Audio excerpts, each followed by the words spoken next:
Some of the trains that interest me are not easily found at train shows or swap meets. And I love train shows and swap meets for lots of reasons, such as speaking face to face with the seller, picking up the items and actually looking at them, the ability to negotiate. There's also no shipping, no sales tax. There are a lot of reasons why I like train shows. But finding O-scale European trains in southwestern Ohio can be pretty difficult. And that's when I turn to eBay. This listing caught my eye because of the two dark red passenger cars. The three small switchers were also part of the deal, and I had every intention of selling them to offset the cost of the coaches. But the starting price was $75, which would still be too high for me. After a few days, the seller decided to extend an offer to all the prospective buyers who currently had the items saved in their watch list. And when the buy it now price became $50 plus $13.52 for shipping, I bought it.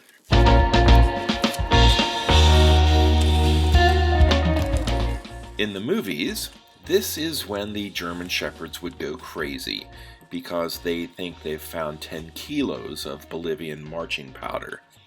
But in reality, it's just a bunch of carefully packed trains.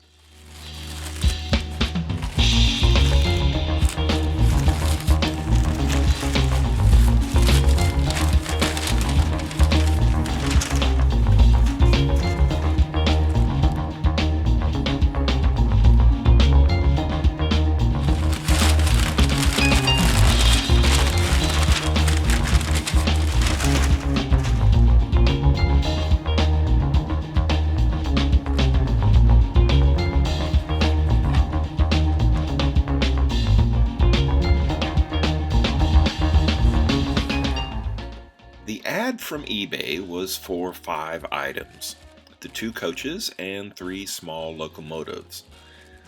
But when I open the box, I count almost 10 individual bundles.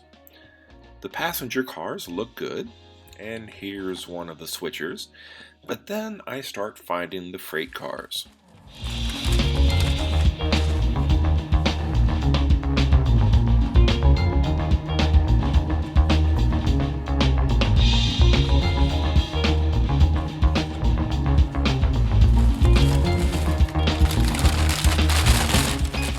It's a weird mixture of stuff.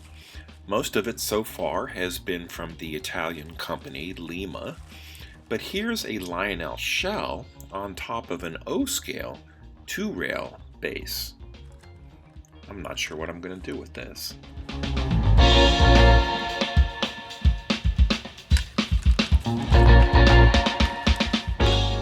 This was not in the ad either. I think it's a German steam switcher in O-scale made by a company called Pola from West Germany. There's no rear coupler, and the front coupler seems to be just for decoration. There's a small DC motor flopping around loosely in the cab, but I'm not sure if I can convert this to run on Lionel track. Here's the second Pennsylvania switcher, and I just now realized that they are also both from Pola. These have couplers that are compatible with the Lima cars, but I have no idea if they work. So I've opened up the 5 items that I thought I was getting, plus 2 additional bonus surprises, but there's still more to unwrap. This is another Lima freight car of some sort. I don't know why half is enclosed while the other side looks like an observation area. Except for some screws, it's all plastic, just like this car that seems to be made for hauling veggies and farm produce.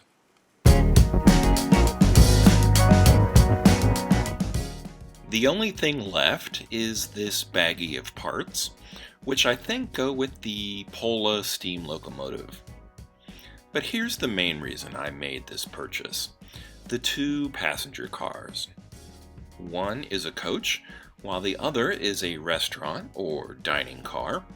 Both have full interiors, and the shelves alone measure 19 inches in length. Lima O scale is 1/43rd scale, so they're a little bit bigger than American O gauge, but it's close enough.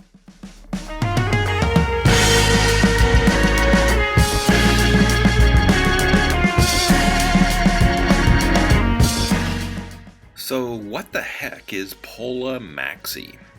I had to look it up myself, but apparently it's a German company that makes a lot of G-gauge trains, but also dabbled in O-scale many decades ago. I found a few listings on eBay, and I think the ones I now have may end up there too.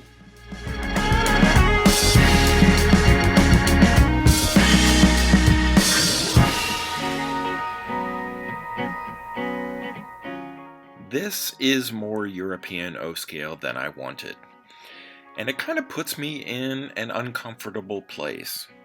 Should I sell off everything except the passenger cars? Or do I keep it all and actually buy some two-rail track? I know what the responsible thing would be, but I'll wait for now before I decide.